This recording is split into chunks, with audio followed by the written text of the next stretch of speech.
Digital platform থেকে আমরা প্রতিদিনের মতো আজও আমাদের নিউজরুম থেকে সর্বশেষ আপডেট নিয়ে কথা বলবো। আমি সোহেল অটল আছি আপনাদের সঙ্গে। আজ আমাদের সঙ্গে আছেন একজন বিশেষ অতিথি, আমার সহকর্মী এবং সিনিয়র সাংবাদিক, উন্নয়ন কর্মী, গবেষক ইসহাক ফারুকী। ফারুকী, স্বাগতম আমাদের নিউজরুমে তোমাকে। আচ্ছা, আমি তোমার কাছে শুরুতেই জানতে চাই, তুমি দীর্ঘদিন ধরে সংবাদ মাধ্যমে কাজ করেছো এবং এই দেশেই বসবাস করতেছো। গত 15 বছর আমরা শেখ হাসিনার শাসন আমলকে বলতেছি যে দুঃসহ শাসন আমল, ফ্যাসিস্ট সরকার, দুঃসহ শাসন আমল। তারপর থেকে শেখ হাসিনা দেশ থেকে চলে যাওয়ার পর বাংলাদেশের যে আইন শৃঙ্খলা পরিস্থিতি, তুমি জানো যে ডে বাই ডে কত খারাপের দিকে যাচ্ছে। এবং সর্বশেষ গতকাল রাতে বনশ্রীতে, দক্ষিণ বনশ্রীতে যে ঘটনাটা ঘটল, মোহাম্মদপুরে ঘটনা ঘটেছে, বনশ্রীতে ঘটনা ঘটেছে। একজন স্বর্ণ ব্যবসায়ীকে গুলি করে তার কাছ থেকে স্বর্ণ কেড়ে নিয়ে গেছে। এবং আজকে সকালের ঘটনা, সকালে অফিসের সামনে জানতে পারলাম যে কক্সবাজার বিমানবন্দরে হামলা হয়েছে। বিমানবন্দর তুমি জানোই যে এটা ভিআইপি এলাকা, খুবই রেস্ট্রিক্টেড এরিয়া, রাইট? তো এরকম জায়গায় হামলা হলো, তারপরে সাজেকে আগুন লাগলো। হ্যাঁ, তোমার কাছে কি মনে হচ্ছে দেশের এই আইন শৃঙ্খলা পরিস্থিতি নিয়ে তুমি কি ভাবতেছো? আমি একটু কয়েকটা বিষয় বলি। সেটা হচ্ছিল যে দেশের যে ব্যবসায়ীকে যে জখমের ঘটনা যদি বলি, 2023 সালে বেশ কিছু রিপোর্ট এসেছিল যে ব্যবসায়ী বিভিন্ন জেলা শহরে ব্যবসায়ীদের জখম করে বা ইয়ে করে তাদের সব স্বর্ণ হোক বা যে টাকা পয়সা হোক সেগুলি নিয়ে নেওয়া হয়েছে। এবং আমি যদি এটাকেও 2005 সালের ঘটনাও কিছু আমার মাথায় আছে, 5-6 এরকম সময় এরকম কিছু ঘটনাও ঘটেছে যে হুট করে গুম হয়ে গেছে বা তাদেরকে মেরিয়ে ফেলা হয়েছে, এরকম অনেক ধরনের ঘটনাই এসছে। আর আমি যদি একটা বিষয় বলি যে আমরা বলছি যে অনেকের কাছ থেকে শুনতে পাচ্ছি যে 15 বছর ফ্যাসিস্ট সরকারের কথা বলছি বা এর আগে স্বৈরাচারের বা দ্বিতীয় স্বৈরাচারের কথা বলছি। আমরা যদি একটু মনে করে দিতে চাই যে হয়তোবা তুমি বিষয়টা জানো যে আমরা এরশাদের আমলটাকেও পরবর্তীতে স্বৈরাচারের সরকার বলা হয়েছে। এবং সেই সময় হচ্ছিল জামায়াতে ইসলামী, তারপরে আওয়ামী লীগ, বিএনপি সবাই একজোট হয়ে কাজ করে 90-এর আন্দোলনটা হয়েছে। এখন যে আন্দোলনটা হচ্ছে সেই আন্দোলনটার পরবর্তী যে ঘটনাটা আমরা বলবো যে, আমি একটু ব্রিগেডিয়ার সাখাওয়াত সাহেবের কথা আমি একটু মনে করে দিব যে ব্রিগেডিয়ার সাখাওয়াত সাহেব কিন্তু এর আগেও উপদেষ্টা ছিলেন এবং নিরাপত্তা বিশ্লেষক হিসেবে কাজ করেছেন। কিন্তু একটা সিচুয়েশন, কিছু বক্তব্যের কারণে হচ্ছিল আমরা আফটার ফিউ ডেজ জুলাই অভ্যুত্থানের পরে যখন নতুন সরকার মানে অন্তর্বর্তী সরকার গঠন করা হলো, সেই সময়টা কিন্তু ব্রিগেডিয়ার সাখাওয়াত সাহেব চলে গেলেন এবং সেই জায়গায় হচ্ছিল তার জায়গায় নিয়ে আসা হলো জাহাঙ্গীর আলম চৌধুরী, যিনি চিফ ইনভেস্টিগেশন হিসেবে কিন্তু ছিলেন বিদ্রোহের সময় চিফ ইনভেস্টিগেটর। এবং একটা সময় কিন্তু হুট করে তাকে থামিয়ে দেওয়া হয়েছিল এবং এটা আর কন্টিনিউ করা হয়নি। তো এটাকে ওটা মাথায় রেখে যেটা আমরা যে আগামীকাল কিন্তু জাতীয় সেনা দিবস যে একটা ঘোষণা করেছে গ শ্রেণীভুক্ত, যে বিষয়টা তুমি হয়তো জানো। তো জাহাঙ্গীর আলম চৌধুরী একজন বিশ্লেষক, পাশাপাশি উনিও নিজে একজন আর্ম ফোর্সেস ডিভিশনের মানুষ, সাখাওয়াত সাহেব আর্ম ফোর্সেস ডিভিশনের মানুষ। কিন্তু দুইজন মানে এই অন্তর্বর্তী সরকারের দুইজন স্বরাষ্ট্র উপদেষ্টার দায়িত্ব কিন্তু পালন করেছেন। এবং এখন কিন্তু আমি বিভিন্ন জায়গায় শুনছি যে কেন ব্রিগেডিয়ার সাখাওয়াত সাহেবকে সরিয়ে দেওয়া হলো, আবার তাকেই কেন আনা হচ্ছে না, বা জাহাঙ্গীর আলম চৌধুরী সাহেবকে কেন সরাইয়া দেওয়া হচ্ছে না, পদত্যাগের দাবি উঠতেছে। আজকে তুমি জানো যে ঢাকা রিচা রোডে বিক্ষোভ হয়েছে, জাহাঙ্গীরনগর বিশ্ববিদ্যালয়ের স্টুডেন্টরা তারা কি বলে এটাকে সড়ক অবরোধ করে, তাদের দাবি ছিল একটাই, এখনো আছে বোধহয় এই সড়ক অবরোধ। তাদের দাবি হচ্ছে স্বরাষ্ট্র উপদেষ্টাকে পদত্যাগ করতে হবে। এটা কি তোমার কাছে যৌক্তিক মনে হচ্ছে? আমি একই জিনিস আমি তোমার একটু আবারও বলি, যখন তুমি সাখাওয়াত সাহেবের একটা বক্তব্যের কারণে হচ্ছিল ওনার বিরুদ্ধে পদত্যাগের দাবি উঠছিল, সেকেন্ড ডেতেই কিন্তু পদত্যাগ উনি জাস্ট সরিয়ে দেওয়া হলো।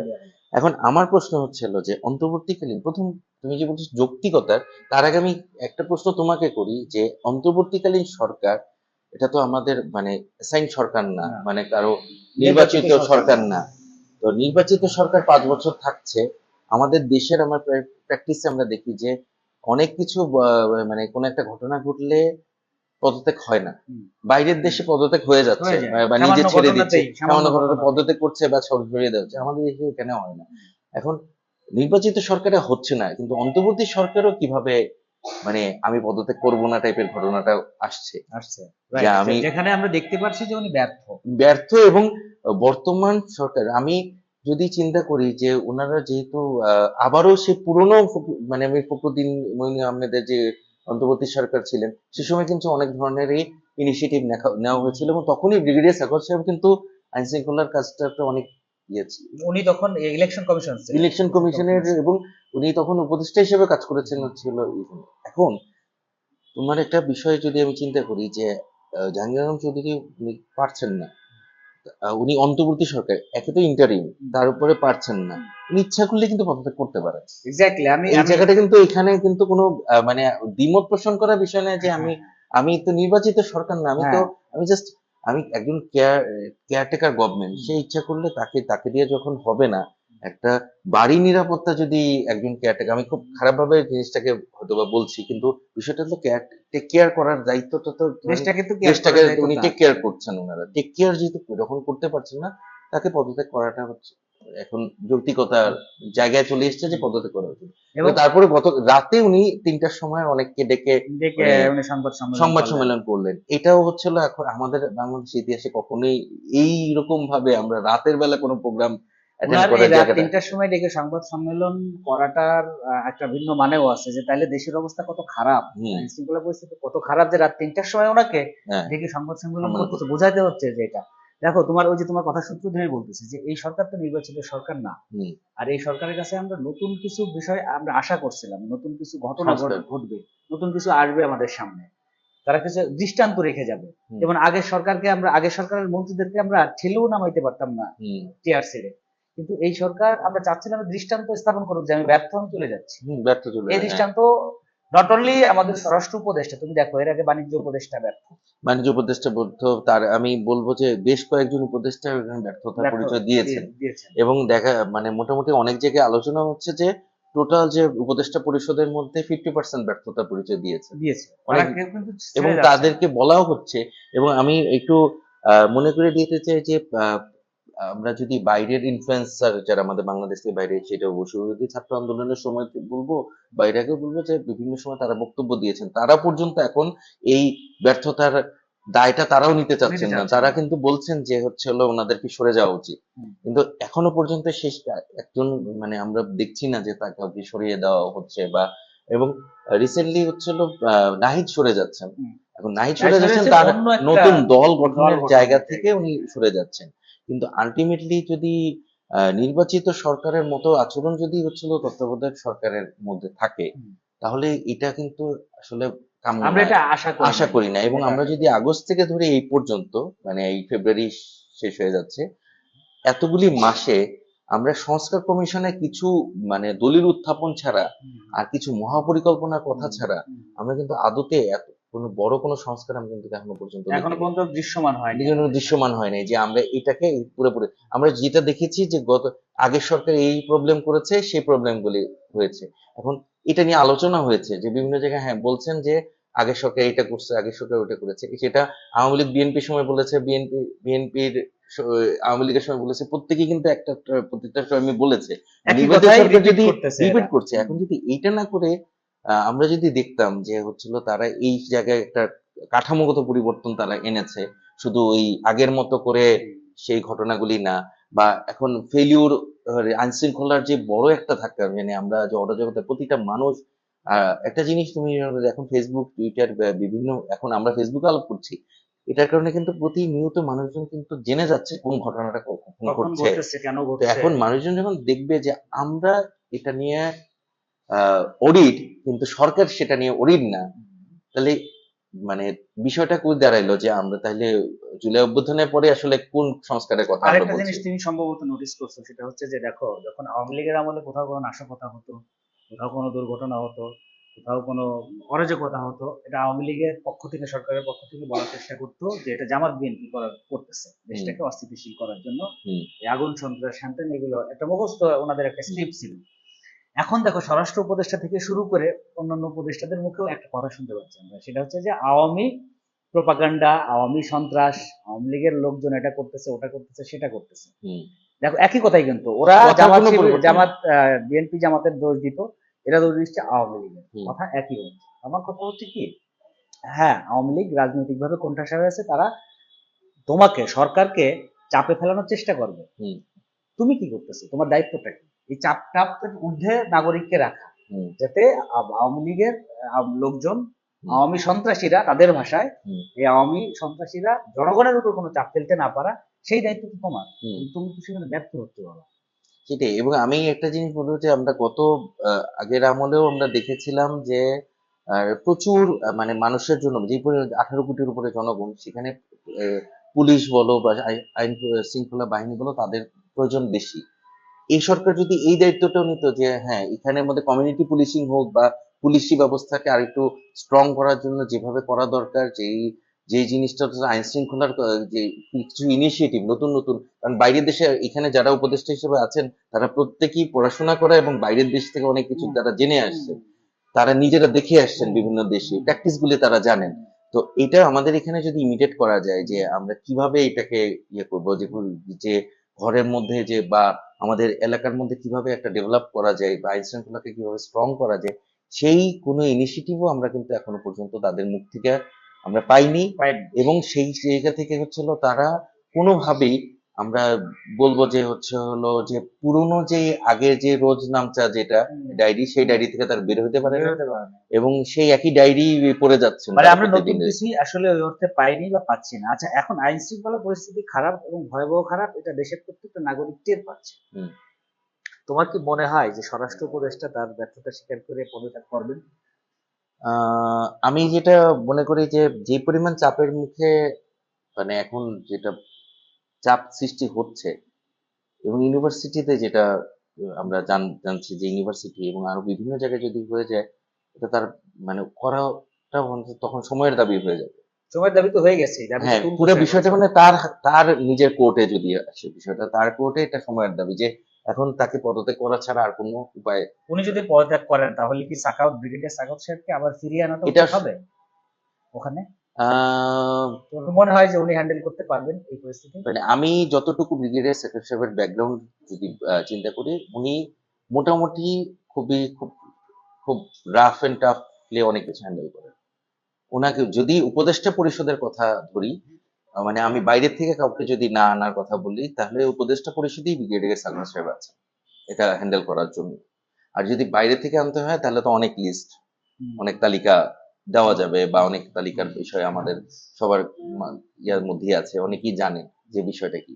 এখন যদি বায়াস না হন কারো কাছ থেকে বা কোনো ইনফ্লুয়েন্সার বা কারো মাধ্যমে, সেটা যে কোনো ইনফ্লুয়েন্সারই হতে পারে, কারোর মাধ্যমে যদি বায়াস না হন আমাদের এই প্রধান উপদেষ্টা সহ যারা উপদেষ্টা পরিষদ আছেন, তারা যদি বায়াস না হন তাহলে আহ হচ্ছে হলো একটা সঠিক সিদ্ধান্ত তাদের নেওয়া উচিত। কারণ এই ব্রিগেডিয়ার সাখাওয়াত সাহেবকেও আনার যৌক্তিকতা মানে সরানোটা কিন্তু খুবই বাজে একটা না, এটা কনসেপ্ট তো ছিল। খুব সিলি কারণে সরানো হ্যাঁ, হয়েছিল। সিলি উনি কারণ। উনি যে বক্তব্যটা দিয়েছিলেন যে আওয়ামী লীগকে দল গোছাইতে হবে, তারা ঐতিহ্যবাহী দল, সামনে নির্বাচন, দল গোছাও, এই এই নাশকতা, প্রপাগান্ডা, প্রতি বিপ্লব এসব থেকে সরে আসো তোমরা, হ্যাঁ, বা আপনারা এটা সরে ভালো আসেন। একটা ইয়ে উনি খুব চমৎকার কথা বলেছিলেন, গঠনমূলক কথা গঠন বলেছিলেন, করুন, এর কিন্তু জন্য সেটা ওনাকে সরাই দেয়া, এটা একটা খুব সিলি কারণ। ব্যক্তিগতভাবে আমার কাছে মনে আমার হয়েছিল যে কাছেও এটা খুব সিলি ব্যক্তিগতভাবে মনে কারণে হয়েছে। ওনাকে সরাই দেয়া, হয়তো জনরোষ থেকে বাঁচতে এই হ্যাঁ, সরকার এটা জনগণ। করছে, এই এখন আর কি। সেটার জন্য এখন যদি যদি উপদেষ্টা পরিষদ থেকে নিতে হয় যে আমি আরেকজনকে নেব না, তাহলে ব্রিগেডিয়ার সাখাওয়াত সাহেবকে ফেরত আনা আমার কাছে মনে আচ্ছা, হয় আরেকটা ব্যাপার এবং তুমি, আমার কাছে যেটা মনে হচ্ছে যেহেতু আগামীকাল হচ্ছে আমি আবার বলছিলাম যে জাতীয় সেনা দিবস, যেটা স্বয়ং আমাদের স্বরাষ্ট্র বর্তমান উপদেষ্টা যিনি আছেন তার, তিনি এটার সাথে ইনভলভ ছিলেন। তো এমনও হতে পারে যে কালকের দিনের পরেও ঘটনাটা অন্য দিকে মন নিতে মোড় পারে। নিতে পারে। কালকের দিনটা অন্তত পক্ষে যাক, এই বিষয়টাও হতে পারে। হতে পারে। আচ্ছা, আরেকটা বিষয় তোমাকে বলি, সেটা হচ্ছে তারেক রহমান বিএনপির ভারপ্রাপ্ত প্রেসিডেন্ট। হুম, উনি যতগুলো সাম্প্রতিককালে যতগুলো কিন্তু ভার্চুয়ালি অ্যাটেন্ড করেন সব হুম, মিটিং এ, সমাবেশে, যতগুলো সমাবেশে উনি অ্যাটেন্ড করেছেন, সেখানে সব জায়গায় ইদানিং এই সাম্প্রতিককালে বলার চেষ্টা করতেছেন যে এই আইন শৃঙ্খলা পরিস্থিতি নির্বাচিত সরকার না আসলে এই পরিস্থিতি ঠিক হবে না। হুম। সেটার সঙ্গে কি তুমি একমত? উম, আমি নির্বাচিত একটা সরকার জিনিস আসলে কি এই পরিস্থিতি কিছুটা চেঞ্জ হতে পারে? আমি একটা জিনিস বলবো যে সেটা হলো যে সরকার বা ইয়া না, বিষয়টা হচ্ছে পলিসি।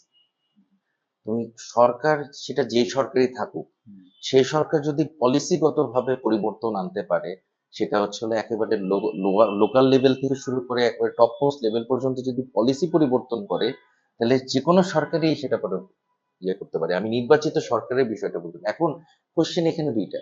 এক হচ্ছে হলো যে নির্বাচিত সরকার অ্যাকাউন্টেবল, এই কাজটার জন্য সে অ্যাকাউন্টেবল, কিন্তু ইন্টারিম গভর্নমেন্টের কাছে কিন্তু তুমি টাকা দিলে, তুমি একজনের কাছে, একজন মানুষ ইন্টারিম, তাকে তুমি একটা টাকা দিচ্ছ, সেটা তুমি রিপোর্ট তার কাছে, সে উনি যে কোনো সময় চলে যেতে পারে, তার কাছ থেকে তুমি রিপোর্ট নিতে পারবে না, হিসাবটা নিতে পারবে না। সেম জিনিস হচ্ছে হলো যখন তুমি একটা ইন্টারিম গভর্নমেন্টের কাছে তুমি যদি, তারা কি পলিসি ডেভেলপমেন্টের কাজটা তারা করে দিতে পারে, যে এই পলিসি আমি একটা মডেল উপস্থাপন করতে পারে, তার একটা মডেল হয়তো বা দিতে পারে। যেহেতু এই আমি একটা জিনিস বলছি যে যেহেতু উন্নয়ন কর্মী কথাটা তুমি বলছো, যে যারা এখানে অনেকেই ডেভেলপমেন্ট সেক্টরে, প্রধান উপদেষ্টা থেকে শুরু করে ডেভেলপমেন্ট সেক্টরে অনেকে আছেন। ডেভেলপমেন্ট সেক্টরে একটা বড় কথা বলা হচ্ছে যে একটা অবজেক্টিভ নিয়ে কাজ করতে হয়, এবং সেটার উপর চ্যালেঞ্জ, মিটিগেশন স্ট্র্যাটেজি, তারপরে সেখানে লার্নিং, সবকিছু কিন্তু এটা প্রত্যেকটা ডেভেলপমেন্ট সেক্টরের রিপোর্টে এবং কাজের ক্ষেত্রে কিন্তু থাকে।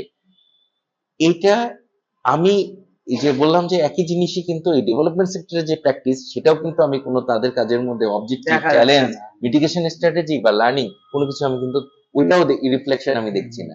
সো সেই জায়গায় হচ্ছে যে নির্বাচিত তারেক রহমান যেহেতু বলছেন যে শুধু তারেক রহমান না, বিষয়টা হচ্ছে নির্বাচিত সরকার একটা অ্যাকাউন্টেবল মানুষ, তারা ইচ্ছা করলে যে কোনো আইন শৃঙ্খলা পরিস্থিতি যদি একটা তাদের কাছে থাকে, তারা অনেক ধরনের ইনিশিয়েটিভ নিতে পারে। কিন্তু উনি যেটা করতে পারে, মানে একজন স্বরাষ্ট্র উপদেষ্টা এখন যেটা হলো একটা মডেল উপস্থাপন করতে পারে যে এইভাবে আইন শৃঙ্খলা পরিস্থিতি হ্যান্ডেল করা সম্ভব। উনি তো একটা মডেল অলরেডি উপস্থাপন করেছেন যে মানে এটা হলো কি করলে আইন শৃঙ্খলা পরিস্থিতি নিয়ন্ত্রণ করা সম্ভব না, উনি অলরেডি এই মডেলটা উপস্থাপন করেছেন। সেটা কি করলে সম্ভব না, এখন হচ্ছে হলো ফিজিক্যালি একটা মডেল উপস্থাপন করতে পারে ইন্টারিম গভর্নমেন্ট, কিন্তু তারা পুরাটাও করতে গেলে তাদের জন্য একটা প্রবলেম। এবং দ্বিতীয় যে আমি বললাম যে দুইটা বিষয়, দ্বিতীয় ইস্যু হচ্ছে হলো একটা নির্বাচন দিতে গেলে প্রচুর ফান্ডিং এর প্রয়োজন, সেই পরিমাণ ফান্ডিং মানে আসলে কার কাছে কতটুকু আছে, এটা এখন একটা প্রশ্ন। না, নির্বাচন ফান্ডিং যেভাবে যেমন অ্যারেঞ্জ করাটা যাবে বা ইয়ে করা যাবে, সেভাবে নির্বাচন হবে, যেরকম অ্যারেঞ্জ হবে সেরকমই নির্বাচন হবে। আশা করি নির্বাচন হবে আমাদের, সেরকমই আমরা আলোচনা শুনতেছি, এবং নির্বাচন দ্রুত হোক। কারণ চারপাশে আলোচনাও হচ্ছে যে দেশ রাজনীতিবিদদের হাতে থাকাই উচিত। যারা এখন আছেন এরা রাজনীতিবিদ না, কেউ রাজনীতিবিদ না, অভিজ্ঞতা নিয়ে এদের, হ্যাঁ, তো যে কারণেই এই গড়বড় হয়ে যাচ্ছে সবকিছুতে। আমার মনে হয়, আমি ব্যক্তিগতভাবে একমত এই বিশেষজ্ঞদের সঙ্গে, যে দেশ রাজনীতিবিদদের হাতেই থাকা উচিত। এবং আমার কাছে একটা জিনিস, মানে আমি মনে করি যে যতদিন মানে একজন প্রফেসর ইউনূসকে উনি ভালো একটা গুডউইল সারা বিশ্বে ওনার আছে, ওই গুডউইল থাকতে থাকতে উনি কিছু একটা ইনিশিয়েটিভ নিয়ে নির্বাচনটা দিয়ে ওনাকে ইয়েটা হচ্ছে গুডউইলটা, মানে ওইটা গুডউইলটা যেন ব্যাডের দিকে না যায়, সেটা একটা বড় বিষয়। আমিও সেটা মনে করি ফারুকি। এখানে আমরা আলোচনার শেষের দিকে চলে আসছি। আমরা খেলা দেখছিলাম আজকে, বাংলাদেশ নিউজিল্যান্ড ক্রিকেট খেলা হচ্ছে, চ্যাম্পিয়ন্স ট্রফি। তো তুমি ক্রিকেট খেলার কতটুকু খোঁজ খবর রাখো আমি জানি না, আমাকে রাখতে হয়, আমার পছন্দ ক্রিকেট খেলা। তো আমরা দেখতে পাচ্ছি যে প্রথম ম্যাচে ইন্ডিয়ার কাছে হেরেছে বাংলাদেশ, তুমি জানো, খুব বাজেভাবেই হেরেছে বলতে গেলে। প্রথম ম্যাচের মতোই একটা ইসের মধ্যে পড়ে গেছে, 127 রানে 5 উইকেট পড়ে গেছে 29 ওভার শেষ, এবং টপ ব্যাটসম্যানদের 5 জনই চলে গেছে, একজনই শুধু আমাদের অধিনায়ক শান্ত খেলছেন, আর এখন জাকির আলী আছেন। তো তুমি ক্রিকেট খেলা নিয়ে যদি তোমার কাছে জিজ্ঞেস করি যে এই ম্যাচের ভবিষ্যৎ তুমি কি দেখছো? মানে আমি যদি ক্রিকেট খেলা যতটুকু, আমি অত ভালো ক্রিকেট বুঝি আমি বলবো না যে আমি ক্রিকেট বোদ্ধা না, তারপরেও যেহেতু আমরা বাংলাদেশের মানুষ, ক্রিকেট আমাদের মানে ছোটবেলা থেকে আমরা নিজেরও খেলছি। এই ম্যাচের যদি গ্রাফ পেপার দেখি, সেটা গ্রাফ পেপার অনুযায়ী হচ্ছিল এটা রেজাল্ট খুবই খারাপ, কারণ ফর্মটা নাই, যেটা আমরা বলি। এটা আসলে আমি একটু বলতে চাই যে আমাদের এশিয়ান কান্ট্রি গুলি যারা ক্রিকেট খেলে, যে বাংলাদেশ, ভারত, পাকিস্তান, শ্রীলঙ্কা, তাদের যখন একবার ফর্ম খারাপ হতে থাকে তখন ফর্ম খারাপ হয়ে দিয়ে থাকে, এটা প্র্যাকটিস তাদের সবসময়, যে ফর্মই খারাপ হতে থাকে। একবার যখন আবার বুম করে তখন সবাইকে ছাড়াই মনে মনে করে অনেক কিছু করে ফেলতে পারে। কিন্তু একটা ফর্ম আজকে হয়তো বা এই ফর্মটা বা সেদিনের ফর্মটা ওদের ছিল না, বা একটা মেন্টাল কোনো একটা প্রেশার আছে, বা কোনো একটা এই জায়গা থেকে পারতেছে না। যাই হোক, তবু আমরা আশা করি যে আশা করি- বাংলাদেশ দল ভালো খেলুক, আজকের ম্যাচ নিউজিল্যান্ডের সঙ্গে জিতুক। আজকে জিততে হবে, ডু অর ডাই ম্যাচ। আজকে না জিতলে টুর্নামেন্ট থেকে ছিটকে যাবে বাংলাদেশ। সো আজকে এনিহাউ তাদের জিততে হবে। চ্যাম্পিয়ন্স ট্রফিতে যদি টিকে থাকতে হয় তাহলে আজকের ম্যাচ আজকে চ্যাম্পিয়ন হইতে হবে। আজকে চ্যাম্পিয়ন হতে হবে, রাইট। ইসাক ফারুকী, তোমাকে অসংখ্য ধন্যবাদ আমাদের নিউজিল্যান্ড থেকে কথা বলার জন্য। দর্শক, আপনাদেরকেও ধন্যবাদ জানাচ্ছি আমাদের সঙ্গে থাকার জন্য। ভালো থাকবেন সবাই।